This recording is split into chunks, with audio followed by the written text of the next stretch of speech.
Have you ever looked at your minifigures and thought, I wish they were bigger? Well, it seems someone at LEGO had the exact same idea. This is set number 40819, Up-Scaled Racing Driver Minifigure.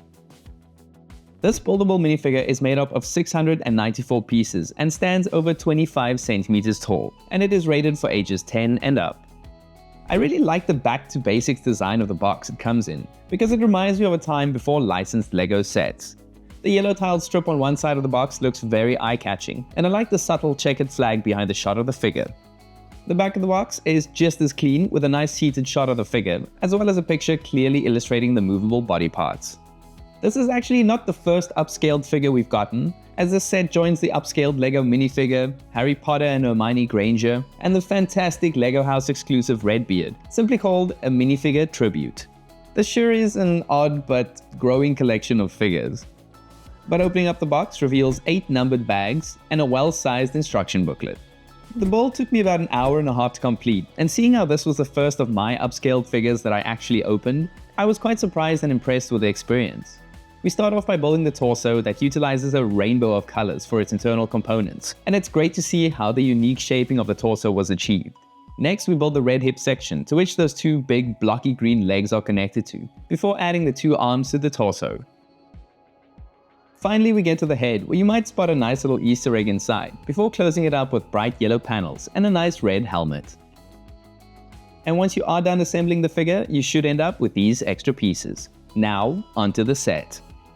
I feel like an Octane Racing Driver was an odd choice to go with as a follow-up to the generic minifigure set, but regardless, I think the colors and overall execution works well, and I'm impressed how accurately this figure was translated into a larger brick build scale. What I also like is the fact that the figure's assembly and movements exactly match those found in a minifigure. The head can rotate, the arms can move up and down along with rotating hands, and the legs can be adjusted to get some cool action poses, or you can just have him seated on your desk. It's all good fun, but I have to mention that I've had a few instances where the hips would dislocate itself from the torso, and it seems these pieces do have a tendency to pull apart. It's unfortunate, but a minor issue if it's only used for display. What I really love is how well the designer managed to pull off the shaping of each body part. The feet and legs are nice and sharp, and the rounded areas are expertly done and sit so nicely within the arch of the hips. I kind of feel like what went into the build of the torso goes totally underappreciated if you didn't see the building process, but I love the total lack of exposed studs. And this is also where we find our 2 awesome prints. The first one is on that nicely brick-built belt featuring the classic Octane logo, and the second one is on that large tile on his chest. I'm not sure exactly why they went with the flags here instead of the Octane icon, because I couldn't find a minifigure that exactly matches this design, but it still looks great to me. The back of the figure is very clean, but I appreciate how well finished off it is. Perhaps the most blocky parts of the build are the arms, but I think they did an excellent job at choosing pieces to achieve the overall shape and bend at the elbow, and the same goes for those grey gloved hands. Finally, we get to the head, and I love that red helmet. I think it matches the classic styled helmet very well, and it does a great job at hiding some of the blockier bits of the head. The way the thinner section of the helmet connects at an angle is also fantastic, and the use of a trans-clear brick was a clever way to reinforce this section.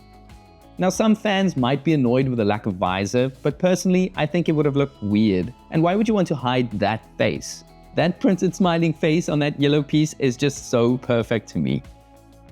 So I've briefly mentioned this in the building process, but there's a hidden Easter egg in the head in the form of an engine that leaves no doubt that this figure has only one thing on his mind.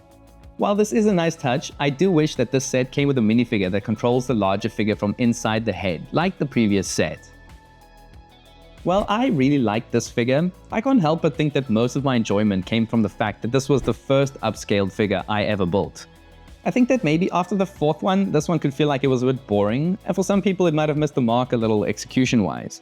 I'm also wondering if this one was a little bit too generic for most people, for something that's already a bit of a niche LEGO item. Personally, I didn't mind the choice of figure, but I do wish the printed design stuck a little bit closer to the source material, and maybe they could have tossed in a figure showcasing the same torso design.